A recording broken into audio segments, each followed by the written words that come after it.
श्री परमात्मने नमः। यथार्थ गीता श्रीमद्भगवद गीता अथ चतुर्दशोऽध्यायः। अध्याय 14।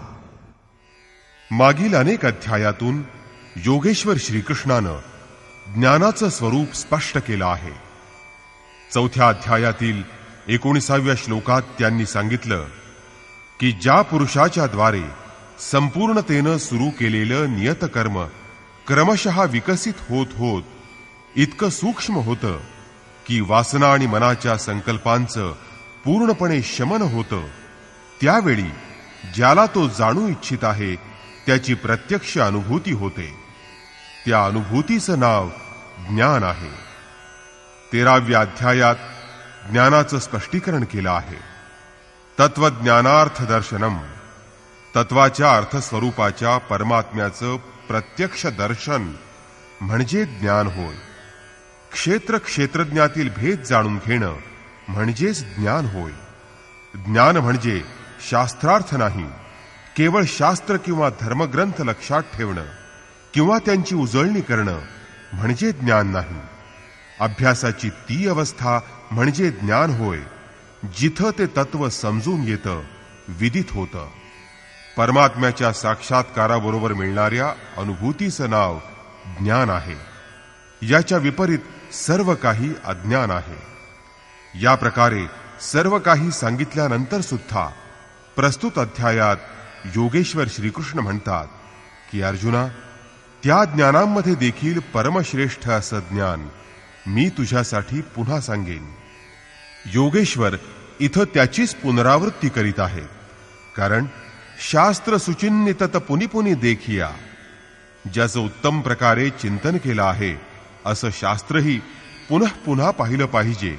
इतकंच नव्हे तर जो तुम्ही साधना मार्गात पुढे जाल, जो त्या इष्टदेवात प्रवेश मिळवाल, तशी ब्रह्माची नवनवीन अनुभूती प्राप्त होईल।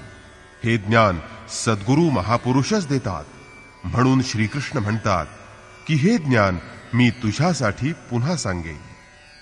स्मृती हे एक असं पटल आहे की ज्यावर संस्काराचा ठसा नेहमी उमटत असतो।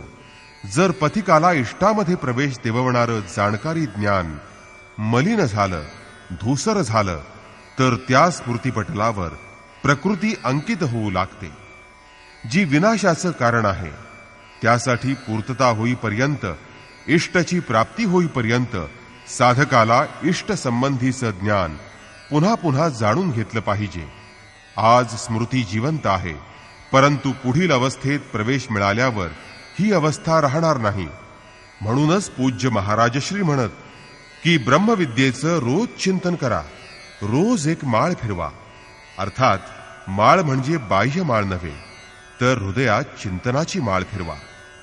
हे तर साधकासाठी आहे, परंतु खरोखर जे सद्गुरू असतात ते त्या पथिकाच्या मागं लागलेले असतात। अंतर्यामी त्याच्या आत्म्यानं जागृत होतात, तसंच बाहेर आपल्या क्रियाकलापांनी त्याला अभिनव परिस्थितीची ओळख करून देतात। योगेश्वर श्रीकृष्णही महापुरुष होते। इथं अर्जुन शिष्य आहे, त्यानं योगेश्वरांना आपल्याला सांभाळून घ्या अशी प्रार्थना केली होती। म्हणून योगेश्वर श्रीकृष्ण म्हणतात की ज्ञानांमध्ये उत्तम असणारं ज्ञान तुझ्यासाठी मी पुन्हा सांगेन। श्री भगवान वाच।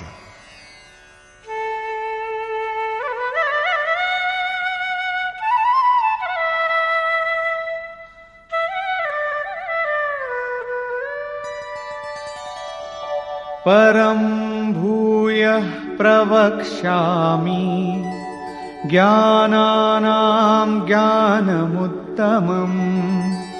यज्ञात्वा मुनयः सर्वे परां सिद्धिमितो गताः। हे अर्जुना, सर्व ज्ञानांमध्ये उत्तम असणारं ज्ञान, परमज्ञान तुझ्यासाठी पुन्हा सांगेन, जे मागं सांगितलं गेलं आहे। हे ज्ञान जाणूनच सर्व मुनिजन या संसारातून मुक्त होऊन परमश्रेष्ठ गतीला प्राप्त झाले आहेत। जी गती प्राप्त झाल्यानंतर प्राप्त करण्याचं काहीही शिल्लक राहत नाही।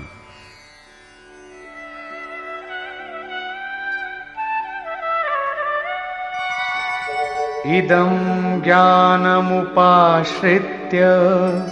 मम साधर्म्यमागताः सर्गेऽपि नोपजायन्ते प्रलये न व्यथन्ति च. या ज्ञानाला उपाश्रित्य म्हणजेच या ज्ञानाचा आश्रय करून माझ्याप्रत पोहोचलेले मद्रूपतेला प्राप्त झालेले पुरुष सृष्टीच्या उत्पत्ती काळी पुन्हा जन्मत नाहीत आणि प्रलय काळी म्हणजेच अंतकाळी व्याकुळ होत नाहीत, व्यथित होत नाहीत. कारण ज्या दिवशी तो महापुरुष मद्रूपतेला प्राप्त होतो त्याच दिवशी त्याच्या शरीराचा अंत झालेला असतो. त्यानंतर त्याचं शरीर म्हणजे फक्त त्याच्या राहण्याचं ठिकाण किंवा घर आहे. पुनर्जन्माचं स्थान कुठं आहे? ज्या ठिकाणी पुरुष जन्म घेतात ते स्थान कुठं आहे? यावर श्रीकृष्ण म्हणतात,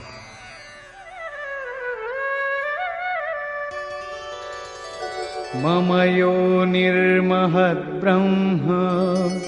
तस्मिन् गर्भं दधाम्यहम् सम्भवः सर्वभूतानां ततो भवति भारत. हे अर्जुना, माझं महत ब्रह्म म्हणजेच माझी ही अष्टधा मूल प्रकृती हेच सर्व भूतांचं उत्पत्ती स्थान आहे. त्यामध्ये मी चेतनारूपी बी पेरत असतो आणि मग त्या जड चेतनाच्या संयोगानं सर्व भूतांची उत्पत्ती होत असते.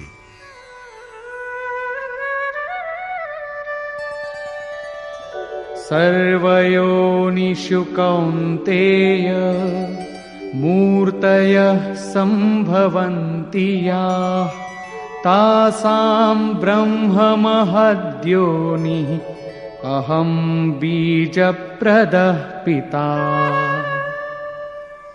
हे कौंतेया, सर्व योनींमध्ये जेवढे शरीरधारी प्राणीमात्र उत्पन्न होतात, जन्मतात, त्या सर्वांचं उत्पत्ती स्थान 8 भेदांची ही मूळ प्रकृती आहे. मी बीज स्थापन करणारा पिता आहे. या व्यतिरिक्त अन्य कोणी मातापिता नाहीत. जोपर्यंत जड आणि चेतन यांचा संयोग होत राहील तोपर्यंत प्राणीमात्रांचा जन्म होत राहील, त्यांची उत्पत्ती होत राहील. यासाठी कुणी ना कुणी निमित्त बनतच राहील. यानंतर चैतन्यमय आत्मा जड प्रकृतीमध्ये का बद्ध होतो, जखडला जातो, त्याचं स्पष्टीकरण करताना श्रीकृष्ण म्हणतात,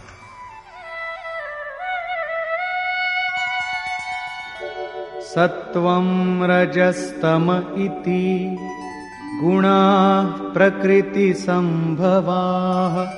निबध्नन्ति महाबाहो देहे देहिनमव्ययम्.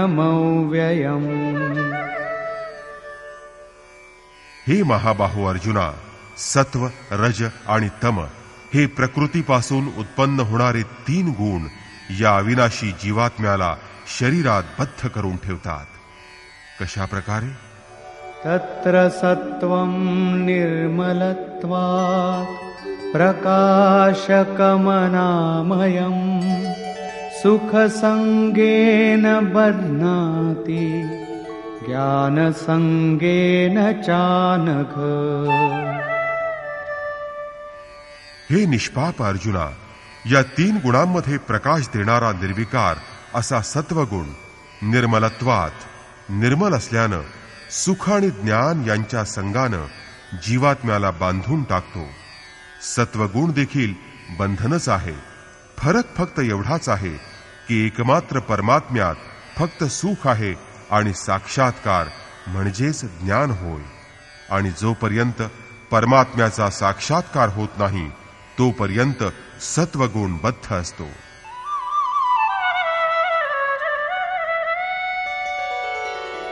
रजो रागात्मकं विद्धि तृष्णासंगसमुद्भवम् तन्निबध्नाति कौन्तेय कर्मसंगेन देहिनम्. हे अर्जुना, क्रोधाचं मूर्तिमंत स्वरूप म्हणजे रजोगुण होय. याला तू कर्मसंगेन म्हणजे कामना आणि आसक्तीपासून उत्पन्न होतो असं जाण.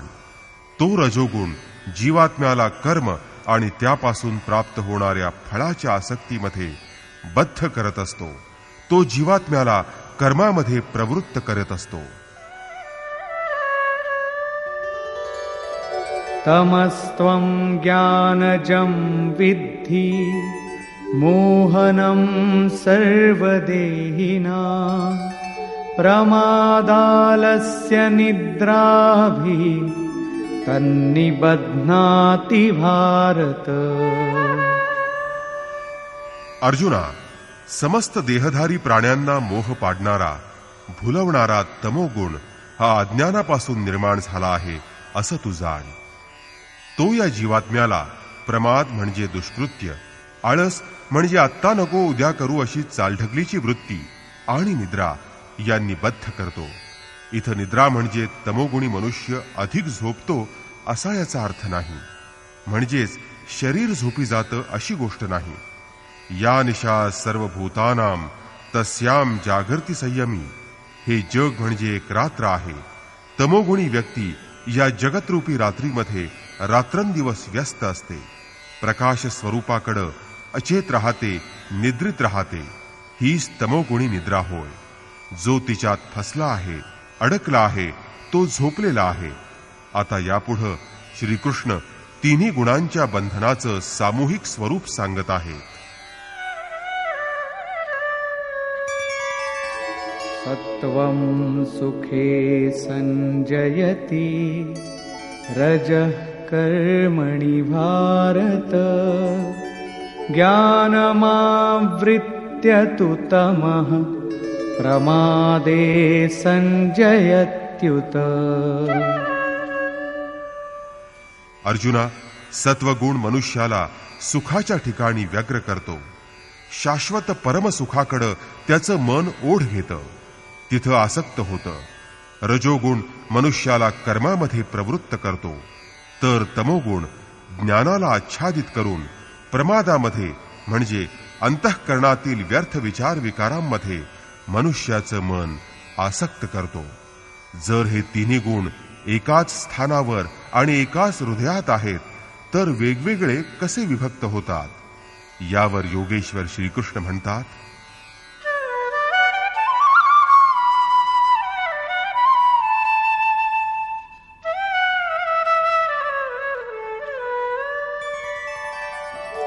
रजस्तमश्चाभिभूय सत्वं भवति भारत रजः सत्वं तमश्चैव तमः सत्वं रजस्तथा.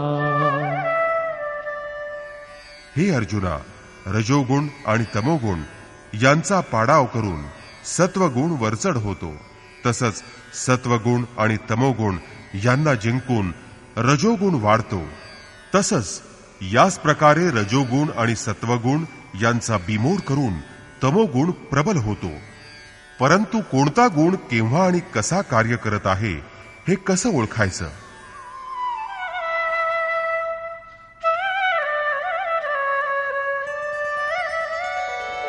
सर्वद्वारेषु देहेऽस्मिन् प्रकाश उपजायते ज्ञानं यदा तदा विद्यात् विवृद्धं सत्वमित्युत.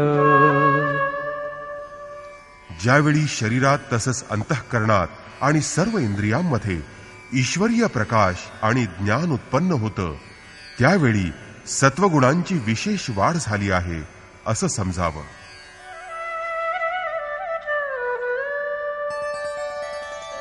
लोभः प्रवृत्तिरारम्भः कर्मणामशमः स्पृहा रजस्येतानि जायन्ते विवृद्धे भरतर्षभ.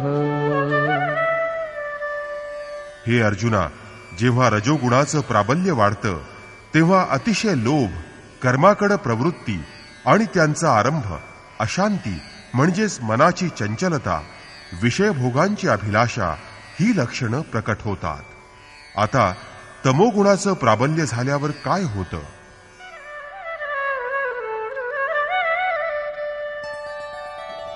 अप्रकाशो प्रवृत्तिश्च प्रमादो मोह एव च तमस्येतानि जायन्ते विवृद्धे कुरु नंदन.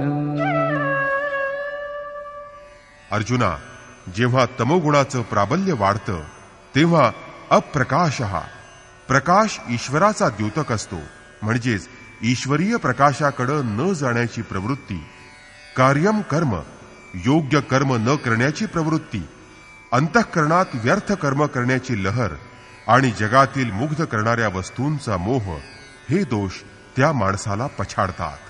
तथापि हे सर्व गुण जाणून त्याचा फायदा काय?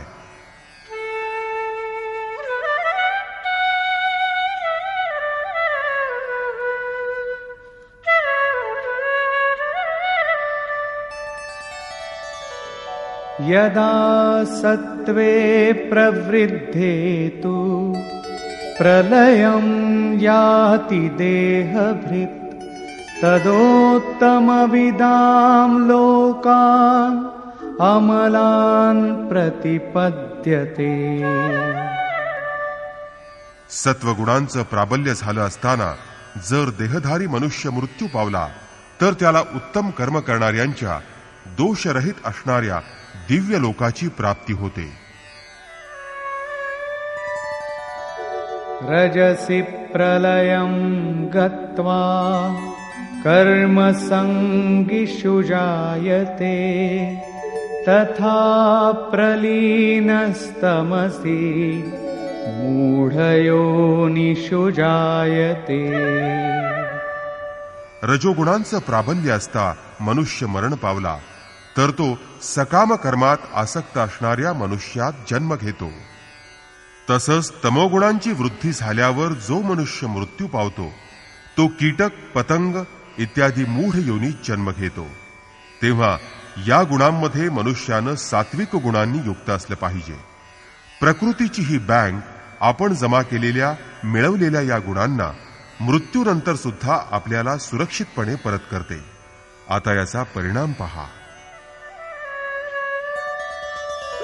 कर्मणः सुकृतस्याहुः सात्विकं निर्मलं फलं रजसस्तु फलं दुःखम् अज्ञानं तमसः फलम्.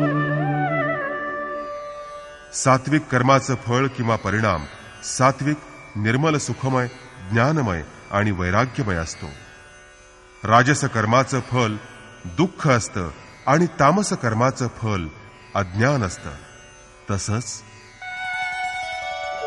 सत्त्वात् संजायते ज्ञानं रजसो लोभ एव च प्रमादमोहौ तमसो भवतो ज्ञानमेव च. सत्वगुणापासून ज्ञान उत्पन्न होतं. ईश्वराच्या अनुभूतीचं नाव ज्ञान आहे. ईश्वरीय अनुभूतीचा प्रवाह असतो. रजोगुणापासून केवळ लोभ उत्पन्न होतो, तर तमोगुणापासून प्रमाद, मोह आणि आळस अर्थात अज्ञान उत्पन्न होतं. या गुणांमुळे मनुष्याला कोणती गती मिळते?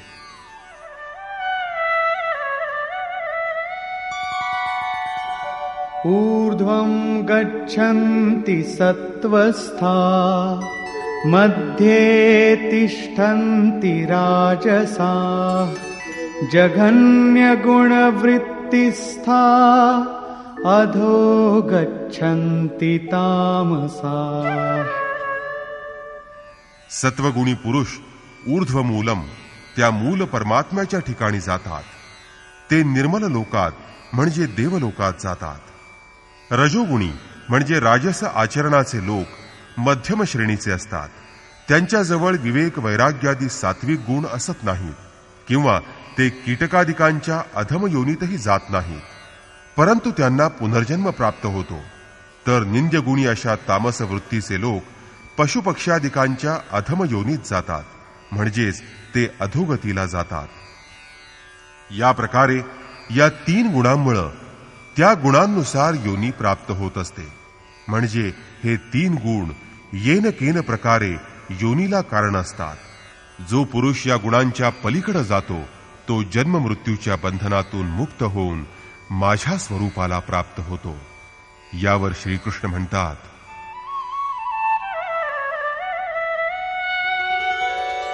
नान्यं गुणेभ्यः कर्तारं यदा द्रष्टानुपश्यति गुणेभ्यश्च परं वेत्ति मद्भावं सोऽधिगच्छति. प्रकृतीच्या 3 गुणांच्या व्यतिरिक्त दुसरा कोणी करता नाही असं जेव्हा द्रष्टा आत्मा जाणतो आणि 3ही गुणांच्या अत्यंत पलीकडे असणारं परमतत्व वेत्ती जाणतो, तेव्हा तो पुरुष माझ्या स्वरूपाला प्राप्त होतो. गुणांमध्ये अशी काही बौद्धिक मान्यता नाही. साधना करता करता अशी एक अवस्था येते की तेव्हा त्या परमतत्वाची अनुभूती होते आणि त्याला समजतं की या 3 गुणांशिवाय दुसरा कोणताही करता नाही. त्यावेळी तो पुरुष 3 गुणांच्या पलीकडे जातो. हे कपोलकल्पित असं म्हणणं नाही. यावरच पुढे श्रीकृष्ण म्हणतात,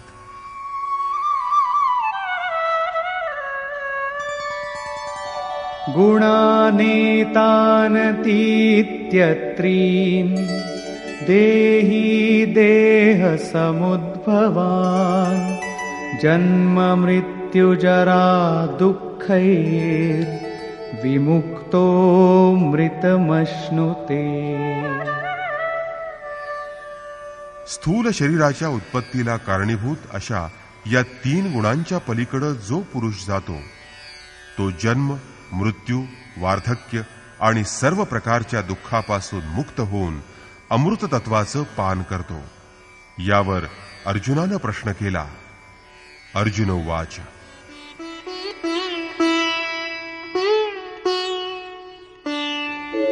कैर्लिङ्गैः स्त्रीन् गुणानेता अतीतो भवति प्रभो किमाचारः कथं चैतान् स्त्रीन् गुणानतिवर्तते. हे प्रभो, या त्रिगुणांच्या पलीकडे गेलेला पुरुष कोणकोणत्या लक्षणांनी युक्त असतो, त्याचं आचरण कसं असतं, तसंच तो या 3 गुणांच्या पलीकडे कसा जातो. श्री भगवान वाच,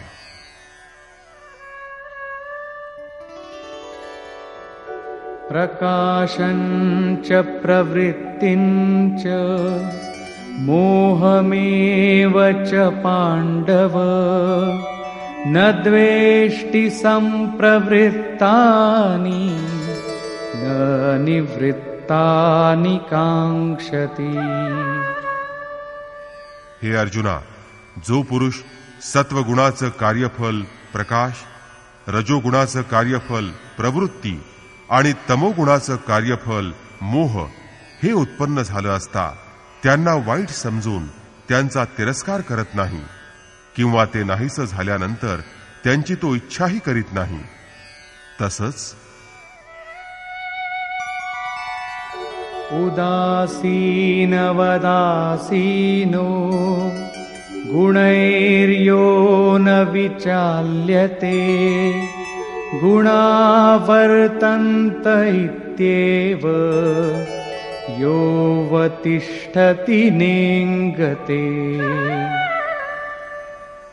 जो या प्रकारे उदासीनासारखा राहणारा, त्रिगुणांमुळे विचलित न होणारा, गुणच गुणांमध्ये वर्तन करीत असतात, म्हणजे गुण आपापली कर्म करीत असतात असं जाणून जो स्थिर असतो, विचलित होत नाही, तोच या त्रिगुणांच्या पलीकडे जातो.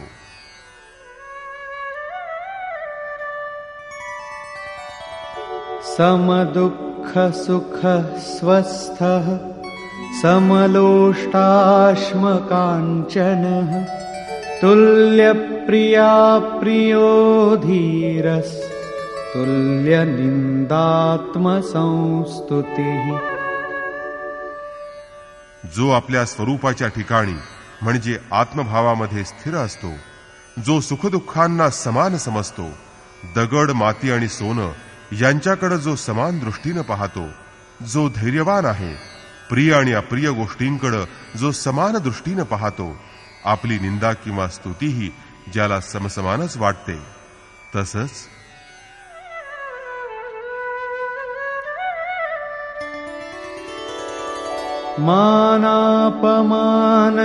मानापमानयोस्तुल्यस् तुल्यो मित्रारिपक्षयोः सर्वारम्भपरित्यागी गुणातीतः स उच्यते. मान आणि अपमान समान असणाऱ्या मित्र आणि शत्रूंकडेही समदृष्टीनं पाहणाऱ्या, कर्माचा आरंभ न करणाऱ्या म्हणजेच कर्माचा त्याग करणाऱ्या पुरुषाला गुणातीत असं म्हटलं जातं. 22 ते 25 श्लोकांमध्ये गुणातीत पुरुषाचं लक्षण आणि त्याचं आचरण सांगताना म्हटलं आहे की असा गुणातीत पुरुष विचलित होत नाही. गुणांच्या येण्या जाण्यानं त्याची स्थिरता भंग पावत नाही. तो नेहमी स्वस्वरूपी स्थिर असतो. आता तो गुणातीत कसा होतो ते पुढं सांगितलं आहे.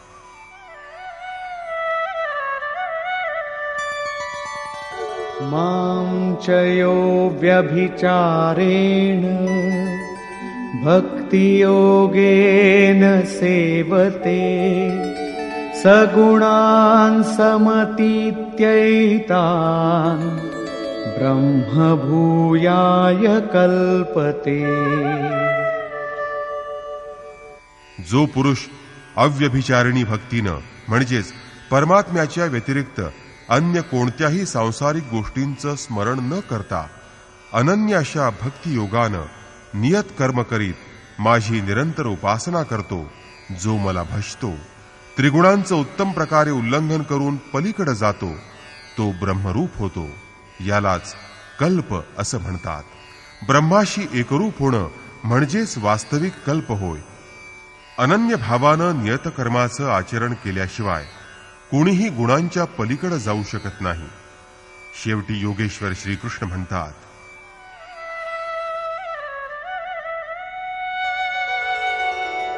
ब्रह्मणो हि प्रतिष्ठाहम् अमृतस्याव्ययस्य च शाश्वतस्य च धर्मस्य सुखस्यैकान्तिकस्य च. हे अर्जुना, त्या अविनाशी ब्रह्माचं म्हणजेच ज्याच्याशी तो गुणातीत पुरुष कल्प करतो आणि एकाकार होऊन त्यात प्रवेश करतो, त्या ब्रह्माचं, त्या अमृताचं, शाश्वत धर्माचं आणि त्या अखंड एकरस आनंदाचं मी आश्रयस्थान आहे. श्रीकृष्ण एक योगेश्वर होते. तेव्हा आता तुम्हाला अव्यक्त अविनाशी ब्रह्म, शाश्वत धर्म आणि अखंड एकरस आनंदाची आवश्यकता असेल तर एखाद्या तत्वस्थित अर्थात अव्यक्त स्थित महापुरुषाच्या आश्रयाला जावं, कारण त्या महापुरुषाद्वारेच हे शक्य आहे. निष्कर्ष. या अध्यायात प्रारंभीच योगेश्वर श्रीकृष्णांनी अर्जुनाला म्हटलं की अर्जुना, ज्ञानामध्ये अत्यंत उत्तम असं असणारं परमज्ञान तुझ्यासाठी मी पुन्हा सांगणार आहे. हे ज्ञान जाणून उपासनेद्वारा मुनिजन माझ्या स्वरूपाप्रत येत असतात. त्यानंतर सृष्टीच्या प्रारंभी ते जन्मत नाहीत, परंतु शरीर आहे म्हणजे ते नष्ट तर होणारच. पण शरीराचं निधन झालं तरी ते व्यथित होत नाहीत. ज्या दिवशी त्यांना माझ्या स्वरूपाची प्राप्ती होते त्या दिवशीच वास्तवात त्यांनी आपल्या शरीराचा त्याग केलेला असतो. ही स्वरूप प्राप्ती तर जिवंतपणी होत असते, परंतु शरीराचा अंत होत असतानाही ते व्यथित होत नाहीत. प्रकृतीपासून उत्पन्न झालेल्या सत्व, रज, तम या गुणांनी जीवात्मा शरीरात बद्ध होत असतो. 2 गुणांवर प्रभुत्व करून 3रा गुण वरचढ होऊ शकतो. कारण गुण परिवर्तनशील असतात. प्रकृती अनादी आहे, ती नष्ट होत नाही, परंतु गुणांचा प्रभाव टाळता येतो. गुण मनावर प्रभाव टाकत असतात. जेव्हा सत्वगुणाची वृद्धी म्हणजे बाहुल्य असतं, तेव्हा ईश्वरीय प्रकाश आणि ज्ञान सर्वत्र म्हणजे इंद्रियांच्या ठिकाणी आणि अंतःकरणात उत्पन्न होतो. रजोगुण क्रोधात्मक असतो. अशा वेळी कर्माचा मोह होतो, आसक्ती वाढते. तर जेव्हा अंतःकरणात तमोगुणाचं प्राबल्य वाढतं, तेव्हा मनुष्य आळस आणि प्रमादानं घेरला जातो. सत्वगुणाचं प्राबल्य असताना मनुष्याला मृत्यू आला तर तो मनुष्य निर्मल लोकात म्हणजेच देवलोकात जन्म घेतो. तर रजोगुणाचं प्राबल्य असताना मनुष्य मृत्यू पावला तर तो पुन्हा मानव योनीत जन्माला येतो. आणि जर तमोगुणाचं प्राबल्य असताना मनुष्यानं देह सोडला तर पशुपक्षी आदी अधम योनी त्याला प्राप्त होते. आणि म्हणून मनुष्यानं क्रमशः सात्विक गुणांकडे अधिक वळलं पाहिजे. वास्तविक तिन्ही गुण कोणत्या ना कोणत्या योनीचं निमित्त असतातच, कारण या गुणांमुळेच आत्मा शरीरात बद्ध होत असतो. आणि म्हणून गुणांच्या पलीकडे गेलं पाहिजे. या गुणांचं स्वरूप सांगताना योगेश्वर म्हणतात की अष्टधा मूल प्रकृती म्हणजे गर्भधारणा करणारी माता आहे. मी बीजरूप पिता आहे. जोपर्यंत हा क्रम राहील तोपर्यंत या चराचर जगतात निमित्त रूपानं कुणी ना कुणी माता पिता बनतच राहतील. परंतु वास्तविकरित्या प्रकृतीच माता आहे आणि मीच पिता आहे. यावर अर्जुनानं 3 प्रश्न विचारले की गुणातीत पुरुषाचं लक्षण काय असतं, त्याचं आचरण कसं असतं आणि कोणत्या उपायानं ते गुणांच्या पलीकडे जातात. यावर श्रीकृष्णांनी गुणातीत पुरुषाची लक्षणं आणि त्याचं आचरण कसं असतं आणि शेवटी गुणातीत होण्याचा उपाय सांगितला आहे की जो पुरुष अव्यभिचारिणी भक्ती आणि योगद्वारा निरंतर मला भजतो तो 3 गुणांच्या पलीकडे जाऊ शकतो. अन्य कुणाचंही चिंतन न करता निरंतर इष्टदेवाचं चिंतन करणं म्हणजे अव्यभिचारिणी भक्ती होय. जो या संसाराच्या संयोग वियोगापासून सर्वथा रहित आहे त्याचं नाव योग आहे आणि त्याला कार्यरूप देण्याच्या प्रणालीचं नाव कर्म आहे. ज्यामुळं यज्ञ संपन्न होतो त्याला कर्म म्हणतात.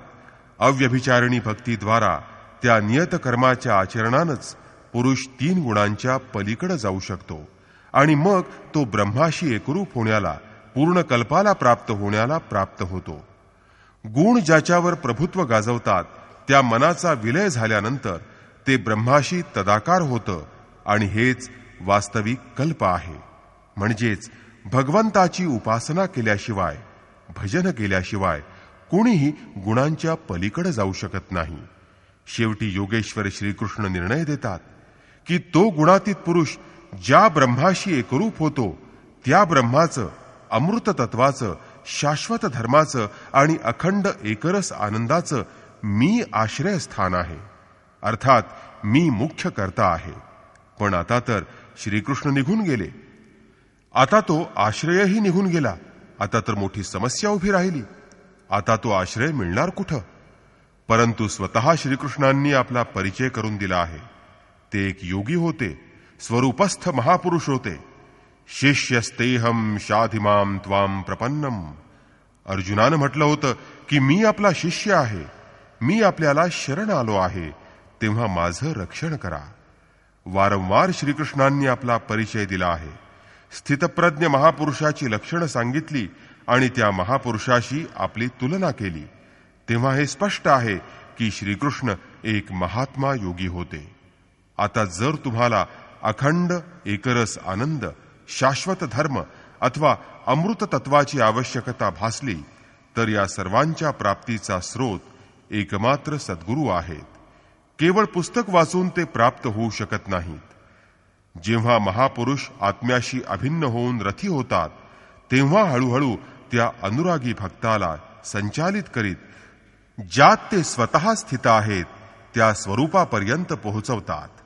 या प्रकारे योगेश्वर श्रीकृष्णांनी आपणच सर्वांचं आश्रयस्थान आहोत असं सांगून ज्यात गुणांचं विस्तारानं वर्णन केलं आहे त्या 14व्या अध्यायाचं समापन केलं आहे.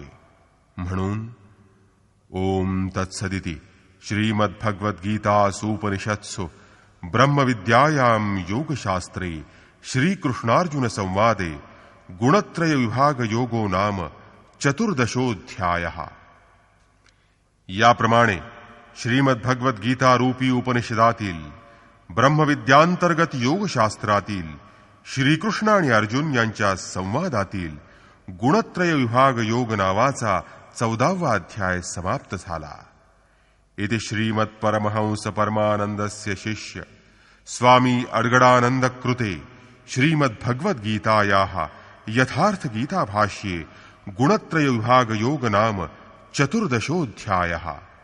अशा प्रकारे श्रीमत्परमहंस परमानंदजींचे शिष्य स्वामी अडगडानंद कृत श्रीमद्भगवद्गीतेवरील भाष्य यथार्थ गीता यामधील गुणत्रय विभाग योग नावाचा 14वा अध्याय समाप्त झाला। हरि ओम तत्सत।